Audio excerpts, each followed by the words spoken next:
تو ان کو اب وہ جو پہلے 17 سیٹیں تھیں اب کے 7 سیٹیں بھی نہیں مل سکتی ان کو. سوال ہی پیدا نہیں ہوتا کہ یہ 7 سیٹوں سے بھی زیادہ لے جائیں. اور ان کو یہ بھی پتا ہے کہ بالآخر ہم کو یہاں سے بھاگنا ہے.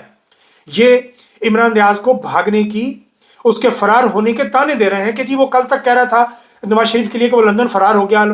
دیکھیے عمران ریاض خان کسی منصب پر فائز نہیں تھا. عمران ریاض خان نے لوٹ مار نہیں کی. عمران ریاض خان کے ڈالروں کی آپ کو بہت تکلیف ہے کہ وہ ڈالر بہت کماتا ہے. اللہ آپ کے بھی نصیب میں کرتا تو آپ بھی بہت زیادہ کماتے ہیں، لیکن چونکہ آپ حسد رکھتے ہیں اور حاسدین کو اللہ اسی طرح چھوڑ دیتا ہے جس طرح اس نے آپ لوگوں کو چھوڑ رکھا ہے. تو اس کے ڈالروں سے جلنے کی بجائے، حسد کی بجائے، اس کے جتنا ٹیلنٹ پیدا کریں، اس کے جتنی صاف نیت رکھیں، اس کے جتنی محنت کریں اور حق سچ پر بات کریں، حق پرست بنے، تو اللہ آپ کو بھی عزت دے گا. لیکن جب آپ چور، لٹیروں، ڈاکوؤں، شرابیوں، زانیوں، قبضہ مافیوں، ان لوگوں کی طرفدار بنیں گے، ان لوگوں کے آپ کاسا لیس بنیں گے، آپ ان کے، میں بہت برا لفظ میرے منہ سے نکلنے لگا تھا، خیر، جب بھی آپ ان کی چاپلوسی کریں گے تو اللہ آپ کو عزت نہیں دے سکتا. سوال ہی پیدا نہیں ہوتا. یہ بات ذہن میں رکھے ناصور لیگ کا ٹوٹل سوشل میڈیا، کہ آپ کو جتنی مرضی آپ پوسٹ کر لیں. یہ حسن ایوب ہو گیا، ابصار عالم ہو گیا، وہ رضوان رضی ہو گیا، شفقت عمران ہو گیا، اور وہ ایکس پر بیٹھے ہوئے وہ بھاڑے کے وہ کچھ ٹٹو جن میں کچھ اکاؤنٹ انہوں نے خواتین کے نام پہ بھی بنا رکھے ہیں، ان پر حسین عورتوں کی تصویریں لگا رکھی ہیں تاکہ لوگ اٹریکٹ ہوں. آپ کیا سمجھتے ہیں کہ اس کے پیچھے وہ خواتین ہی ہیں جو یہ اکاؤنٹ چلا رہی ہیں؟ نہیں، یہ مریم نوٹنکی کا میڈیا سیل ہے جس کے پیچھے بیٹھے ہوئے بد شکلوں کو میں بھی بہت اچھی طرح جانتا ہوں. آپ کبھی ان کو آپ غور سے دیکھیں تو آپ کو پتہ چل جائے گا ان کی لوگوں پہ لعنتیں، شکلوں پہ لعنتیں کیوں ہیں. صرف اس لیے کہ یہ لوگ حق سچ کے ساتھ نہیں کھڑے ہوئے، یہ چوروں کے ساتھ کھڑے ہوئے ہیں، اور یہ اپنی دہاڑیاں لگانے کے چکر میں ہے کہ ہماری دہاڑی لگتے رہے، پاکستان جائے جہنم میں.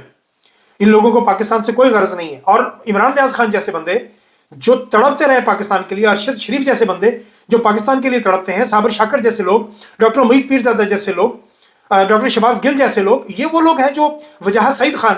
یہ کیا وجہ ہے کہ کل کے یہ اتنے بڑے مجاہد جو پاکستان کے لیے بات کرتے تھے، پاکستان کے لیے تو وہ آج بھی بات کرتے ہیں، صرف یہ کہ وہ مافیا کے حق میں بات کیوں نہیں کرتے؟ اس لیے کہ انہوں نے مافیا کا اصل چہرہ دیکھ لیا ہے. ویسے تو مافیا کا اصل چہرہ عوام بھی دیکھ چکے ہیں، عوام نے بھی دیکھ لیا ہے. اسی لیے یہ سارے چونکہ اب ننگے دکھائی دیتے ہیں تو ان کو یہ چاہتے ہیں کہ جس طرح ہم ننگے ہو چکے ہیں اس طرح عمران خان کو یا ان کے چاہنے والوں کو بھی ننگا کیا جائے. لیکن وَتُعِزُّ مَن تَشَاءُ وَتُذِلُّ مَن تَشَاءُ، اللہ جس کو عزت دیتا ہے آپ اس سے عزت چھین نہیں سکتے. وہ میں بڑوں سے سنا کرتا تھا کہ اللہ تعالیٰ 2 مقام پر مسکراتا ہے، ایک جب وہ کسی کو عزت دے رہا ہو اور لوگ اس کو بے عزت کرنے کی کوشش کر رہے ہوں، اور ایک جن کو وہ ذلت دے رہا ہو اور لوگ اس کو عزت دینے کی کوشش کر رہے ہوں. تو اللہ ان 2 مقامات پر مسکراتا ہے، کیونکہ انسانوں کے اختیار میں یہ باتیں نہیں ہیں. عمران خان اگر آج بین الاقوامی سطح پر شہرت یافتہ ہے یا لوگ اس کو اپنا لیڈر سمجھتے ہیں، پوری مسلم امہ اس کو اگر لیڈر سمجھتی ہے، تو اس کے پیچھے اس کی نیت ہے جی، اس کے پیچھے غریب عوام کا وہ درد ہے جس کی وجہ سے وہ آج جیل میں بیٹھا ہوا ہے. 2 منٹ لگتے ہیں اس کو جیل سے باہر آنے کے لیے، لیکن وہ کہتا ہے کہ نہیں، پہلے میرے کارکن کو چھوڑو. آپ نے کبھی پاکستان میں ایسا کوئی لیڈر دیکھا ہے جی جس نے کہا ہو کہ نہیں پہلے میرے لیڈر کارکن کو چھوڑیے میں پھر جاؤں گا؟ یہ لوگ تو راتوں رات صندوق 140 صندوق لے کے 160 پتہ نہیں کتنے تھے صندوق لے کے بھاگ نکلے. آپ عمران ریاض خان کو تانے دیتے ہو کہ وہ یہاں سے بھاگ گیا، فرار ہو گیا. عمران ریاض خان نے اپنی ایک تصویر ابھی شیئر کی ہے اور آپ لوگوں کی چیخیں نکل آئی ہیں.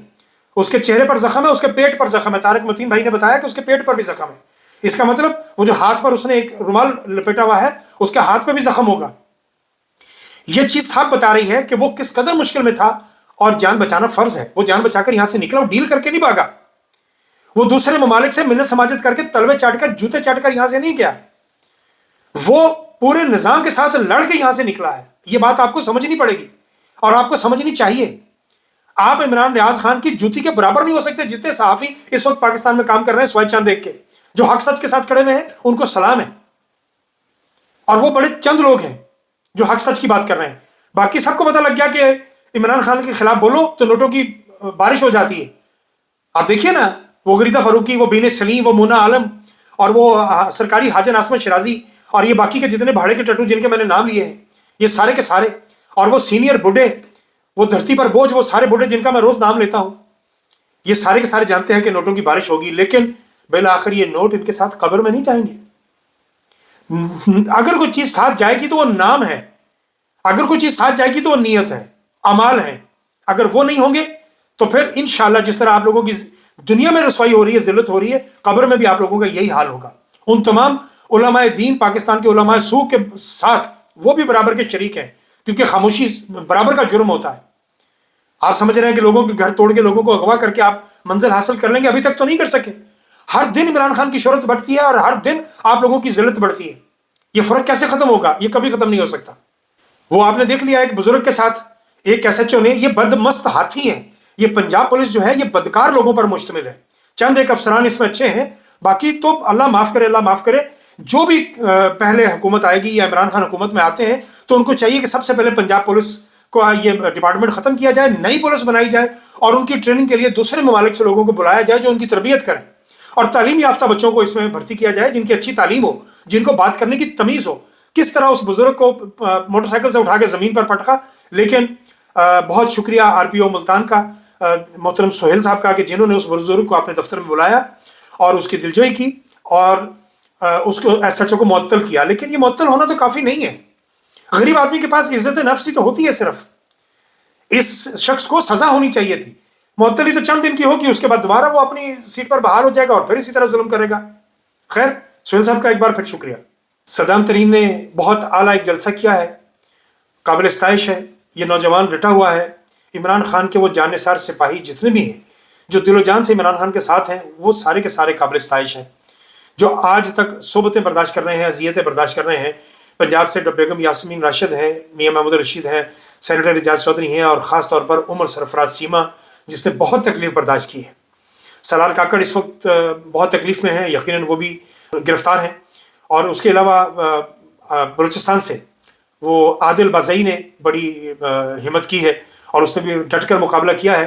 یہ ہیں وہ لوگ جو امید کی کرن ہیں، اور ان لوگوں کی وجہ سے ہی پاکستان تحریک انصاف کے اندر ایک تحرک ہے، ایک جوش ولولہ پایا جاتا ہے. اور جس دن یہ جوش ولولہ اس طرح کے 8-10 نوجوانوں کے پنجاب میں بھی داخل ہو گیا تو ہم اپنی منزل کے قریب پہنچ جائیں گے. آپ سے التماس ہے کہ چینل کو سبسکرائب کر لیجئے، اپنے دوستوں کے ساتھ شیئر کر دیجئے، بیل آئیکن کو کلک کر دیجئے تاکہ ہر ویڈیو آپ تک پہنچ سکے. ابھی تک کے لیے اتنا ہی، باقی باتیں اگلے ولاگ میں.